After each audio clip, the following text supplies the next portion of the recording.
자, 오늘은 예수님을 잘 믿고 싶습니다라는 제목으로 하나님의 말씀을 함께 나누도록 하겠습니다. 지난주를 통해서 저희가 로마서 16장까지의 강해를 마치고 우리 여름 동안에는 또한 다른 주님의 말씀을 통해 함께 나누고 그 후에 여호수아 강해를 시작하려고 합니다. 그래서 여러분들 또 여호수아 강해를 위해서 여러분 기도해 주셔서 또 말씀 온전한 주의 말씀만 온전히 선포될 수 있는 그런 시간 될 수 있도록 기도 부탁드리겠습니다.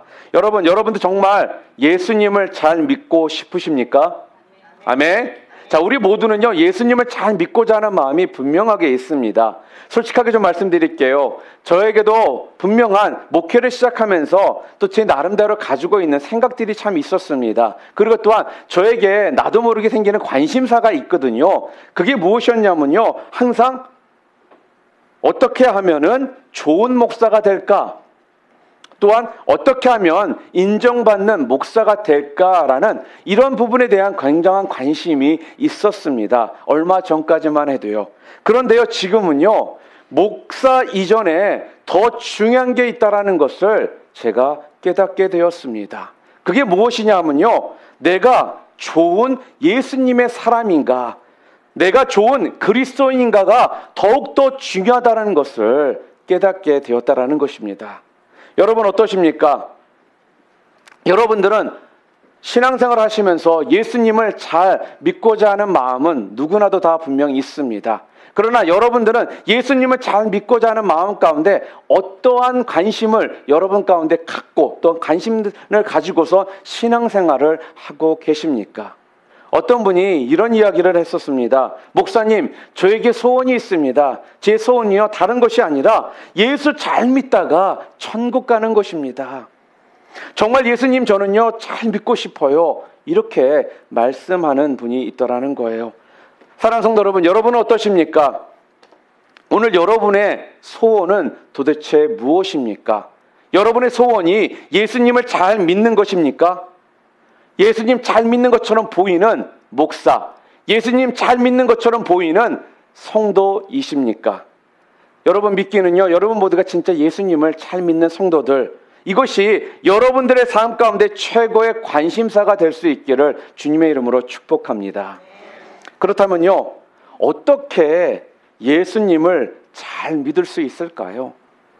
예수님을 잘 믿으려면 어떻게 우리가 해야 할까요? 오늘 본문 말씀이요, 그 부분에 대해서 그 대답을 우리들에게 잘 가르쳐 주고 있습니다. 어떻게 예수님을 믿는 것이 잘 믿는 것일까?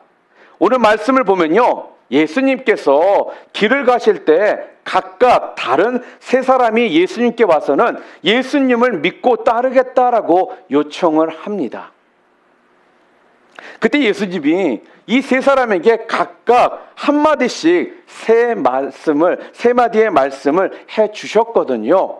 그 말씀 속에 어떻게 하면 예수님을 믿는 것을 잘 믿는 것일까라는 그 부분에 대한 해답을 가르쳐 주고 계십니다.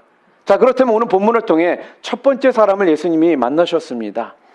그러면서 예수님께서 이 첫 번째 사람에게 예수님을 잘 믿으려면 어떻게 해야 되는지 알려주고 계시는데, 오늘 본문을 통해 뭐라고 말씀을 하시냐면요, 예수를 잘 믿으려면 이 세상에 쓸데없는 것들을 다 버려야지만 예수를 잘 믿을 수 있다, 이렇게 지금 말씀을 하십니다.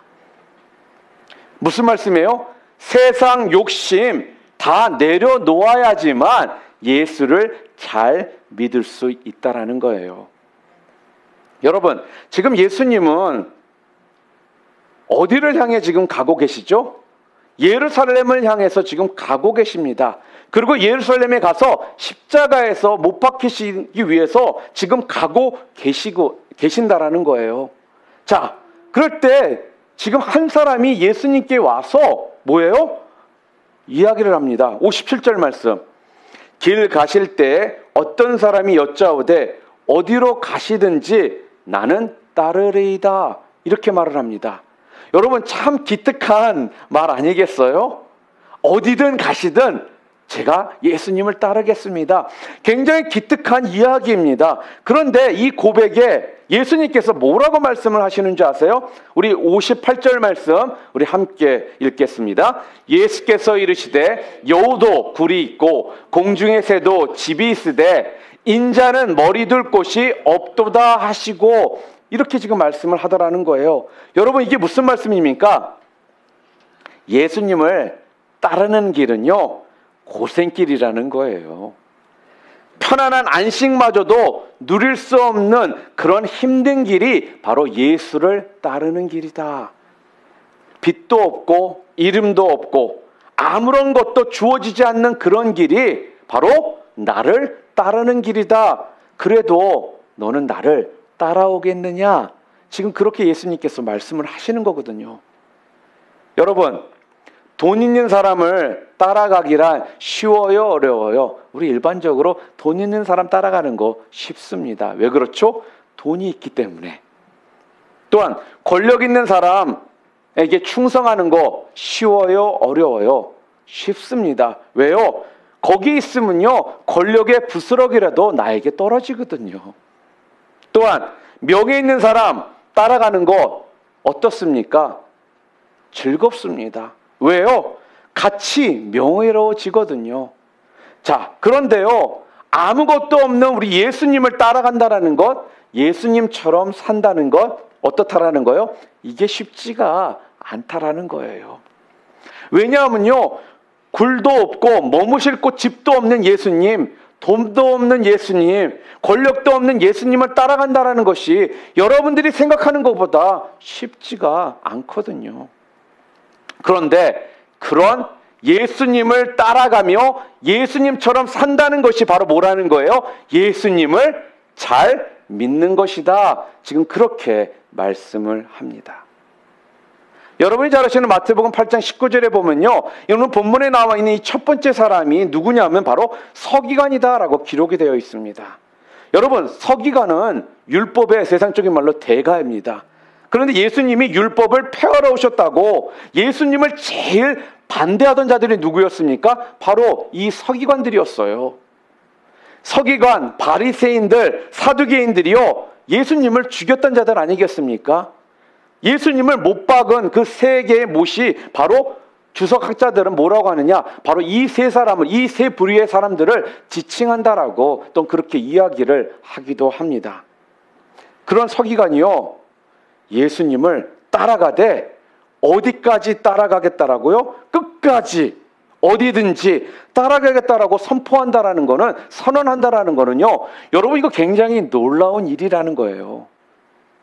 그런데 서기관은요 한 가지를 모릅니다. 뭐를 모를까요? 예수님께서 지금 예루살렘에 죽으러 가신다라는 것을 모르고 있더라는 것입니다.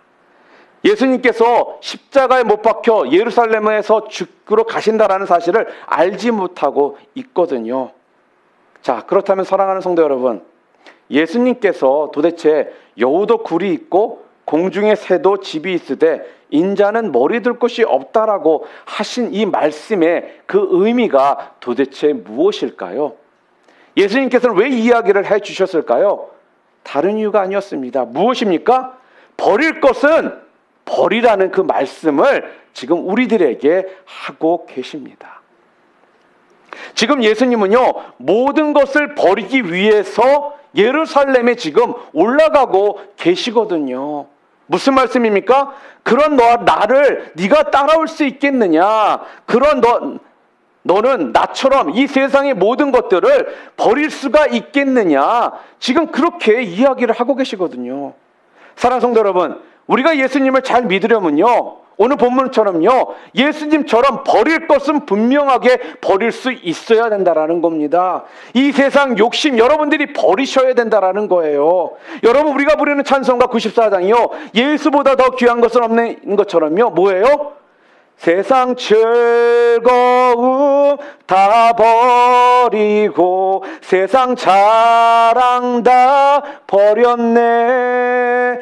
주 예수보다 더 귀한 것은 없네. 이 찬양의 이 가사처럼요, 예수님보다 더 귀한 것이 없어야 된다라는 것입니다. 이런 고백이 여러분과 제 입술을 통해 나와야 된다라는 거예요. 이것이 뭐라는 거예요? 이것이 곧 예수를 잘 믿는 것이라는 겁니다. 예수님 외에요, 이 세상 것들 다 버려야지만 여러분 예수 잘 믿을 수가 있습니다. 다 버리고 오직 예수님만 붙들어야지만 예수님을 여러분들이 잘 믿을 수가 있다라는 거예요. 내가 여태까지 추구했던 것들, 내가 소중하게 여겼던 이 세상의 모든 것들을요, 오직 예수님 때문에 다 버리고 예수님만 붙잡고 나아갈 때 어떻게 해요? 그때 여러분들이 어떻게 된다라는 거예요? 예수님을 잘 믿을 수가 있게 되는 겁니다. 또한 예수님께서요, 두 번째 사람을 만나셨죠. 그러면서 두 번째 사람을 만나셔서 예수님을 잘 믿으려면 어떻게 해야 되느냐 그에게 이야기하는데 뭐라고 말씀하시느냐? 우선순위를 잘 정해야 된다라고 말씀을 합니다. 무슨 말씀이에요? 내 삶의 우선순위를 어디에 둘 것인가 여러분 잘 결정하셔야 하는 겁니다. 예수님이 또 다른 사람에게 너는 나를 따르라 라고 제자로 불러주셨습니다. 오늘 본문에. 그랬더니 그 사람이 뭐라고 대답을 하는지 아세요? 59절 우리 함께 읽을까요? 또 다른 사람에게 나를 따르라 하시니 그가 이르되 나로 먼저 가서 내 아버지를 장사하게 허락하옵소서. 나로 먼저 가서 우리 아버지 장사를 좀 할 수 있게 해 주시옵소서. 지금 그렇게 이야기를 하더라는 거예요. 여러분, 아버지가 돌아가셨습니다. 돌아가신 아버지의 장례를 치르는 것이 잘못된 일입니까? 아니죠. 자식으로서 당연한 뭐예요? 도리입니다. 그런데요, 우리 예수님은 아주 냉정하게 그 다음 구절에 이렇게 말씀을 하십니다. 우리 60절 말씀 함께 읽을까요? 이르시되 죽은 자들로 자기의 죽은 자들을 장사하게 하고 너는 가서 하나님의 나라를 전파하라 하시고 이렇게 단호하게 말씀을 하십니다. 아버지가 돌아가셨는데 자식이 장례를 치르는 것은요, 세상 어떤 일보다 우선 아니겠습니까? 그렇죠? 그래서 아버지가 돌아가시던 부모님 중에 누가 한 분이 돌아가시면요, 회사에서도 더 이상 물어보지도 않고 어떻게 해요? 휴가를 줍니다. 그리고 그 빡세기로 유명한 군대에서도 부모님 중에 누가 돌아가시면요, 어떻게 군대에서도 휴가 물어보지 않고 휴가를 준다라는 거예요. 그런데 오늘 예수님은 뭐라고 말씀하십니까? 그렇게 세상에서 가장 중요한 장례를 치르는 것보다 더 중요한 것이 있는데 뭐라고 말씀하세요? 그것이 예수님을 따르는 것이다 라고 지금 말씀을 하시더라는 거예요. 여기서요, 주님은요, 영적으로 죽은 자와 영적으로 살아있는 자의 그 삶이 다르다는 것을요, 오늘 메시지를 통해서 우리들에게 교훈해 주고 계시는 겁니다. 무슨 말입니까? 장례를 치르는 일은요, 죽은 영혼에게는요, 어떠한 영향도 미치지를 않는다라는 거예요. 왜요? 죽은 자들은 벌써 심판이 결정 났기 때문에. 여러분이 잘 아시는 성경에 보면은 부자와 나사로에 대한 이야기가 성경에 나와 있지 않습니까? 누가복음 17장에. 부자가 죽었을 때 많은 사람들이 분명 모여서 화려하게 그 부자를 장례를 치러 줬을 것입니다. 그런데 어떻습니까? 그가 음부에 가서는요, 고통 중에 너무너무 괴로워서 어떠요? 마지막 심판을 받고 있는 그 이야기가 어떻게 누가복음에 나오고 있지 않습니까? 여러분, 살아있는 자들에게는요, 하나님의 나라를 전파하는 것이 죽은 이후의 인생을 바꿀 수 있는 유일한 길이라는 거예요. 무슨 말씀입니까?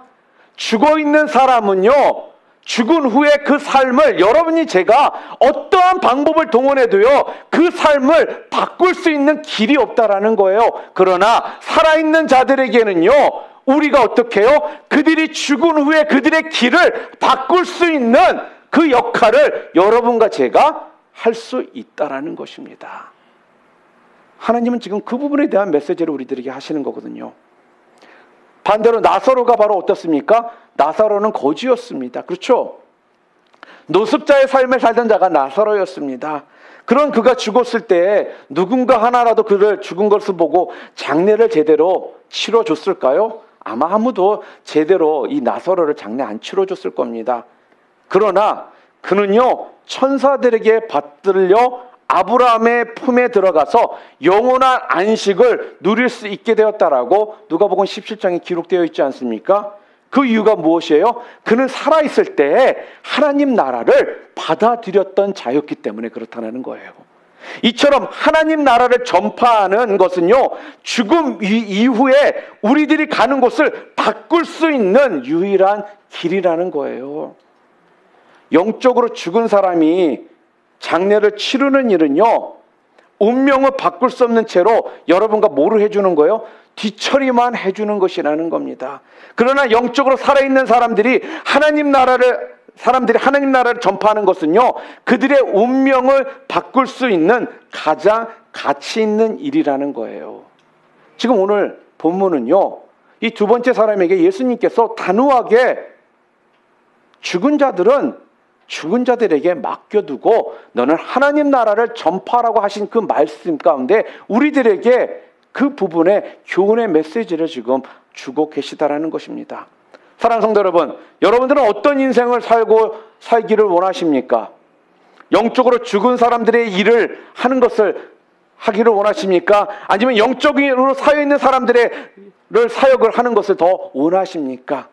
육적으로 반드시 맞아요, 해야 할 중요한 일들이 많이 있는 건 사실입니다. 특별히 지금 21세기가 굉장히 빨리 시대가 흘러갑니다. 그렇기 때문에 많은 분들이요, 24시간도 부족하다라고 이렇게 말씀하시는 분들이 있습니다.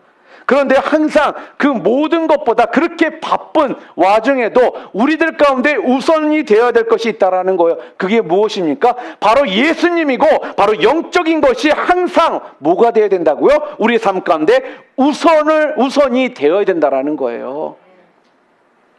그게 오늘 본문이 우리들에게 뭐라고 말씀하고 있는 거라고요? 그게 예수를 잘 믿는 것이다.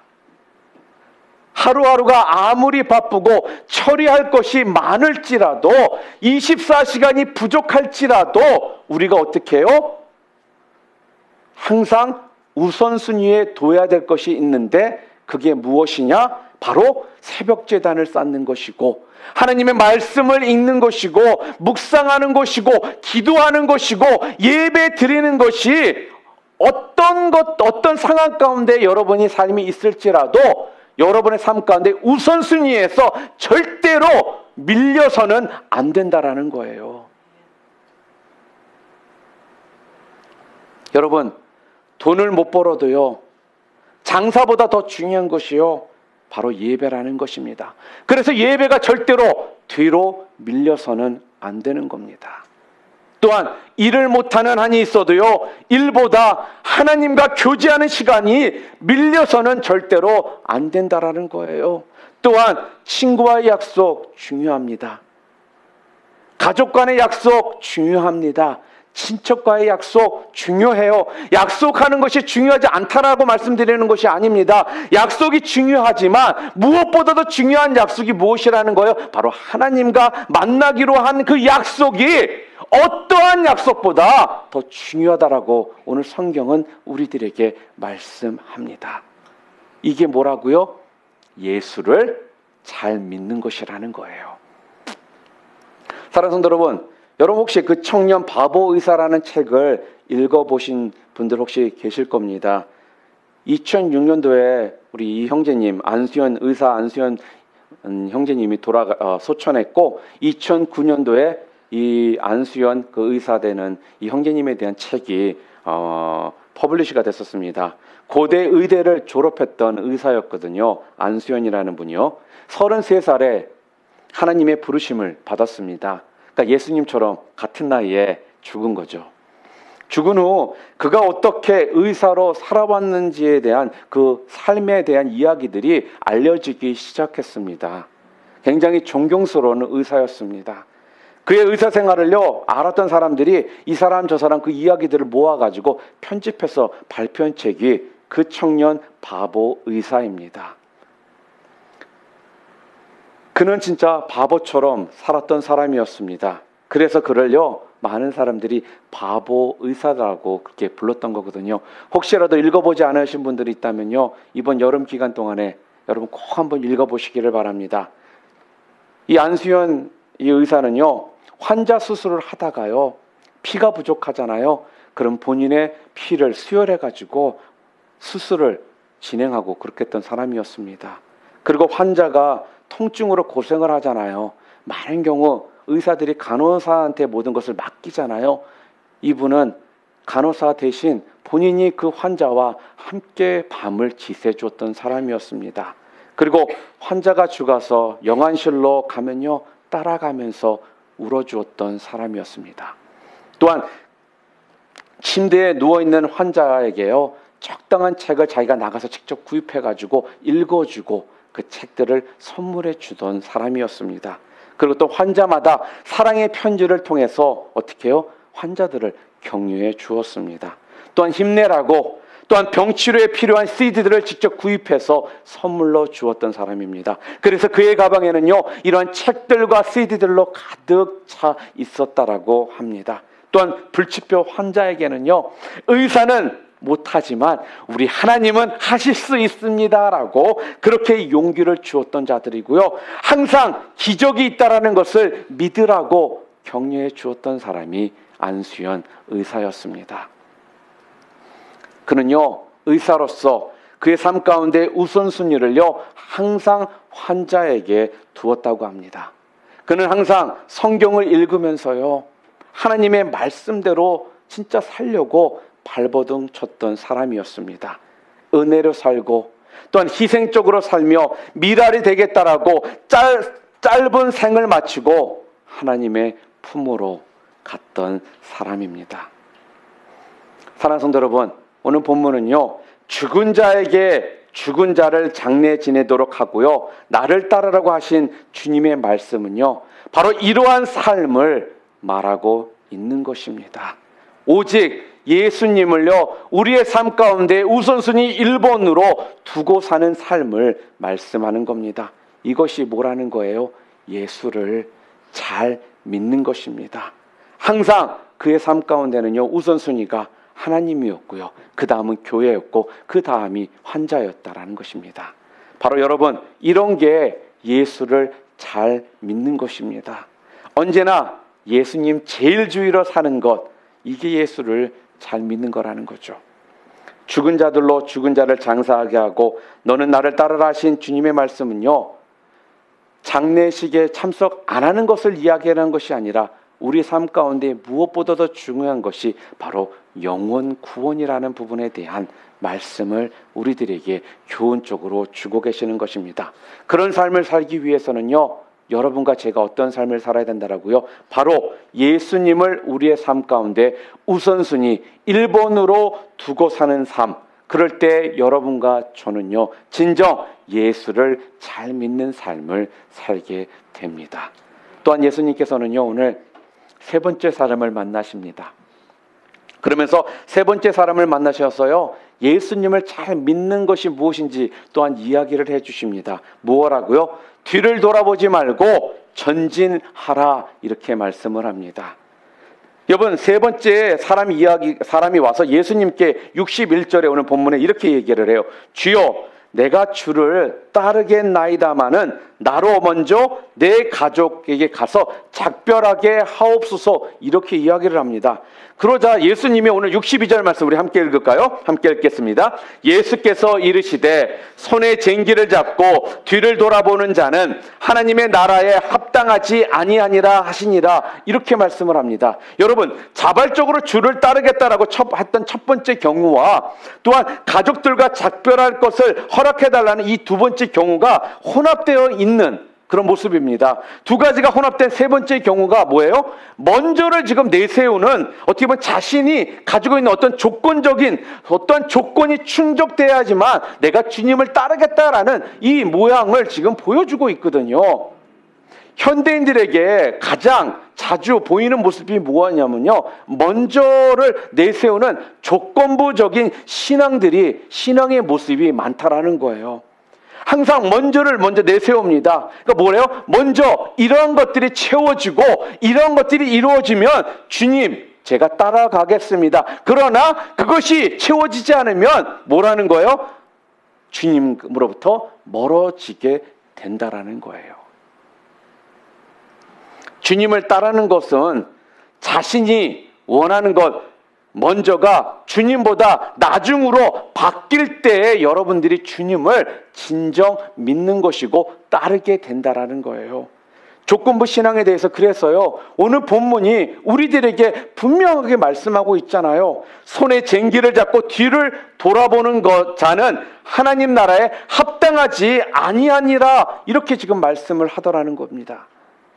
여기에서 손에 쟁기를 잡고라는 건요, 주님이 주신 사명을 붙잡는 것을 이야기하는 것입니다. 쉽게 얘기해 볼까요? 여러분과 제가 예수 그리스도를 구주로 영접한 순간 여러분과 저에게는요, 하나님께서 허락하신 사명이 우리 모두에게 있다라는 거예요. 여러분, 제가 어릴 적에 저희 외할아버지께서 농사를 지셨거든요. 그래서 저도 좀 도와서 일을 해본 적이 있습니다. 우리 할아버님께서 쟁기질을 하시는 것을 제가 본 적이 있습니다. 여러분, 쟁기의 중심을 여러분들이 잡지 못하잖아요. 그러면요, 이 쟁기가 왔다 갔다 하게 됩니다. 그러니까 무슨 말씀이에요? 이것이 왔다 갔다 하다 보면요, 우리 힘이 붙여서 쟁기를 놓치는 경우들이 발생해요. 그러니까 쟁기가 균형을 잘 잡고 밭을 갈기 위해서는 앞에 분명한 목표 지점이 정해져 있어야 된다는 거예요. 앞에 목표 지점이 없잖아요. 그러면요, 밭고랑이 뒤를 돌아보면 어떻게 된 줄 아세요? 줄이 엉망으로 되어 있습니다. 무슨 말이에요? 삐뚤삐뚤하게 되어 있다는 거죠. 오늘 성경은요, 그래서요, 조건부 신앙을 극복하는 길은 내가 먼저 해야 할 일보다 뭐예요? 주님의 목적이 항상 우선이 될 때에 손에 잡고 있는 쟁기가 어떻게 해요? 앞으로 나갈 수가 있다라는 그 말씀을 우리들에게 지금 하시는 겁니다. 또 오늘 본문이 뭐라 그래요? 뒤를 돌아보는 자는 하나님 나라에 합당하지 않다라고 이렇게 말씀을 합니다. 여러분이 잘 아시는 롯의 아내는요, 뒤를 돌아보다가 뭐가 됐죠? 소금 기둥이 되었지 않습니까? 소금은 기둥이 되는 것이 사명이 아니라 소금은 녹아져서 맛을 내는 것이 소금의 사명입니다. 그렇지 않아요? 롯의 아내는요, 세상에 대한 미련과 세상에 대한 욕심이요, 녹아지질 않으니까 결국은 뭐가 됐습니까? 기둥이 되게 되었다라는 거죠. 소금 기둥은요, 맞아요, 사람들 눈에는 분명히 잘 보이겠지만 아무런 쓸모가 없다라는 것입니다. 그런데요, 소금이 녹아지잖아요. 소금이 녹아지면 어떻게 됩니까? 소금은 사람들 눈에는 보이지를 않습니다. 그러나 맛을 내는 일에 너무나도 귀하게 사용이 된다라는 겁니다. 여러분, 우리들의 자화상이 세상을 뒤돌아보면서 굳어져가는 기둥의 모습입니까? 아니면 주님을 바라보면서 녹아져서 맛을 내는 섬김의 모습입니까? 하나님의 말씀을 통해서요, 자신이 깨닫고 깨어지고 녹아져서 하나님 나라에 여러분이 합당하게 사용되어질 수 있기를 주님의 이름으로 축원합니다. 여러분이 아는 것처럼요, 우리가 지금 새벽에 계속적으로 구약들을 강의하고 있잖아요. 그래서 우리는 너무나도 이스라엘 백성들의 그 삶의 모습을 우리는 너무나도 잘 알고 있습니다. 알다시피 광야에서 이스라엘 백성들은요, 가나안 땅으로 나아가는데 쟁기를 붙잡았지만 계속 애굽을 뒤돌아보는 이러한 모습들 때문에 그들이 모두가 다 어떻게 해요? 넘어지게 되었다라는 거예요. 신앙생활을 하면서요, 자꾸 이 세상을 뒤돌아보잖아요. 그러면 그 가운데 생기는 것이 무엇인 줄 아세요? 우리 가운데 나오는 건요, 불평밖에 없다라는 것입니다. 사랑하는 성도 여러분, 세상에 대한 미련보다요, 바로 하나님 나라에 대한 소망이 크면 클수록 그때부터 여러분과 제 입술을 통해 나오는 것이 무엇인 줄 아세요? 그때부터 감사가 나오게 되는 것입니다. 잔느 규용이라는 17세기 프랑스 여성이 있습니다. 굉장히 믿음의 여성이었습니다. 그래서 많은 책들도 썼고요. 주소까지 냈던 그런 분이십니다. 이분이 이렇게 예수 그리스도를 따르는 자는 이렇다라고 말씀을 했는데 뭐라고 말씀했냐면요.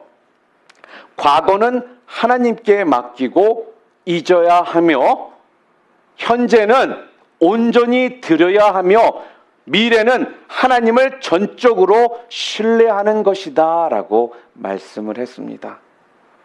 사랑하는 성도 여러분, 어떠십니까? 여러분들은 과거는 하나님께 맡기고 여러분 잊고 지내고 계십니까? 현재는 하나님께 온전히 여러분들 드리며 살고 계십니까? 또한 미래는 바로 하나님을 전적으로 여러분 신뢰하며 살고 계십니까? 오늘 성경은 우리들에게 이 부분에 대해 다시금 말씀을 해 주십니다. 제가 목회길을 가게 되고 또한 오랜 기간 동안 목회를 하다가 교회 개척을 하고 나니까요. 우리 부모님들이, 양가 부모님들이 참 걱정이 많으세요. 먹고는 사는지, 저 힘든 고생길을 왜 저렇게 가려고 하는지, 가끔씩 대화를 나누다 보면요. 아들에 대한, 또 사위에 대한, 또 딸에 대한, 며느리에 대한 이런 안타까워하시는 부모님의 그 모습이 저희 가운데 들리고 보입니다. 그런데요, 주님의 쟁기를 붙잡은 제가 뒤를 뒤돌아볼 수 있겠냐 하는 것입니다. 제가요, 만약에 세상적으로 편하게 살고자 했다면요, 저는 예수님을 따라가는 삶을 살지 않았을 것입니다.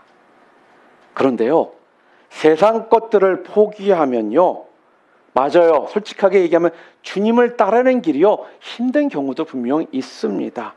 그런데요, 감사함이 더욱더 크다라는 것입니다. 제가 자신 있게 제가 오늘 강대상 앞에서 여러분들에게 말씀드릴 수 있는 건요, 맞아요. 세상 것을 포기하고 주님을 따르면 힘든 것들은 있지만 그 힘듦 때문에 더욱더 큰 감사가 내 삶 가운데 있다라는 것을요, 여러분들께 자신 있게 저는 고백할 수 있다라는 겁니다. 제가 지난주에 읽다가 참 도전이 되고 또한 신이 나고 힘이 나는 이런 이야기를 제가 읽었습니다. 거기에 이렇게 짧은 한 줄인데 이런 이야기가 있더라고요. 하나님과 함께 길을 가면은 항상 그가 원하는 목적지에 도달하게 된다. 아멘. 이 말씀이 너무나도 위로가 되고요, 힘이 되는 거예요. 그러지 않습니까? 하나님과 함께 가는 길은요, 뭐예요? 항상 그가 원하시는 곳에, 목적지에 도달하게 된다라는 것입니다. 이것이 바로 우리의 삶이라는 거예요. 그래서 여러분과 저는요, 이 땅에서 살아가는 동안 뒤를 돌아보는 삶이 아니라, 뒤를 돌아보며 불평불만하는 삶이 아니라 하나님만을 바라보고 나갈 때 어떻다라는 거예요?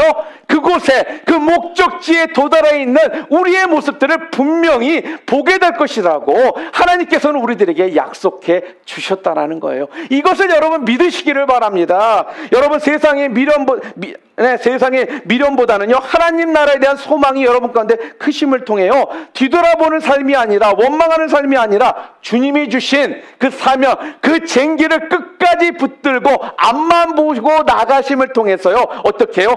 주님의 나라를 전파하고 주님의 일꾼으로 온전히 쓰임 받으시는 그런 귀한 여러분들 모두 되시기를 주님의 이름으로 축원합니다. 사랑하는 성도 여러분, 그렇기 때문에요, 쟁기를 손에 잡고 뒤를 돌아보는 농부는요, 진정한 농부의 정신이 없는 것처럼요, 예수 그리스도를 믿은 예수님의 제자인 여러분과 저는요, 뒤를 우리가 돌아본다면 우리는 뭐예요? 예수님의 정신이, 예수님의 제자로서의 정신이 없는 자들이라는 거예요. 그렇기 때문에 예수님의 제자가 되려는 사람들은 한번 목표를 정했다라면 결코 뒤를 돌아보거나 한눈 팔지 않아야 한다는 것입니다. 하나님 나라를 위해서 내가 헌신하겠다는 사람이 세상의 재미와 옛것에 자꾸 마음을 빼앗겨서는 안 된다는 거예요. 미련과 아쉬움에 발목 잡혀서요, 자꾸 세상과 하나님 사이에서 두 발을 양쪽으로 펼쳐 있으면서 어정쩡한 태도로 신앙생활 하지 말아라. 지금 이렇게 말씀합니다. 여러분, 자꾸 잘 나가고 있는데 급브레이크 잡지 마세요. 여러분에게도 데미지가 와요, 이 몸에. 또 뒤에 있는 사람 얼마나 황당합니까? 이런 황당한 짓 하지 않으시는 여러분 되시기를 주님의 이름으로 축복합니다. 하나님을 믿는 길로 들어섰다면 뒤를 돌아보지 마시고 오직 주를 향해 전진하는 것, 이것이 오늘 본문이 우리들에게 뭐라고요? 예수님을 잘 믿는 것이다 라고 말씀을 합니다. 하나님께 한번 주님, 하나님 저 이렇게 살겠습니다 라고 결정했다면, 선포했다면 포기하지 마시고 핑계대지 마시고 힘들지라도 그 길 끝까지 가시는 예수 잘 믿으시는 우리 뉴라이프 인디비전교회 성도님 다 되시기를 주님의 이름으로 축원합니다. 말씀을 마치도록 하겠습니다. 오늘 본문은요, 저희들에게 굉장히 클리어컷 정확한 메시지를 주고 계십니다. 예수를 잘 믿기를 원하는 것은요, 분명 예수님을 구주로 영접한 우리라면 어느 누구나 다 갖고 있는 마음입니다. 자, 그렇다면 진정 예수님을 잘 믿으려면 어떻게 해야 되느냐? 오늘 본문이 뭐라고 해야 돼요? 뭐라고 하고 있습니까? 세 가지를 얘기했다고 그랬죠. 첫 번째, 이 세상 것들 모든 것을 버려야 할 것들은 과감하게 버리라는 것입니다. 자꾸 거기에 목매달지 말라라는 거예요. 버렸으면 끝까지 그냥 버린 채 가시라는 것입니다. 두 번째로 우선순위를 분명히 하셔야 된다는 거예요. 예수님이요, 여러분의 삶 가운데 넘버원 우선순위가 꼭 되셔야 된다는 거예요. 다른 어떤 것들이 여러분의 삶 가운데 우선순위가 되면 안 된다는 것입니다. 마지막으로 세 번째, 뒤를 돌아보지 마시고 앞으로 전진하시라는 겁니다. 그럴 때 여러분들이 어떻게 된다고요? 그럴 때 여러분들이 그토록 관심 가지고 있고 그토록 살기 원하시는 예수님을 잘 믿는 삶을 여러분이 사시게 되는 것입니다. 사랑하는 성도 여러분, 다른 무엇보다도 여러분들 예수님 잘 믿음으로써요, 하나님께 칭찬받으시고요, 또한 하나님을 기쁘게 하시며 그러한 주님의 귀한 거룩한 종들 모두 되시기를 주님의 이름으로 축원합니다.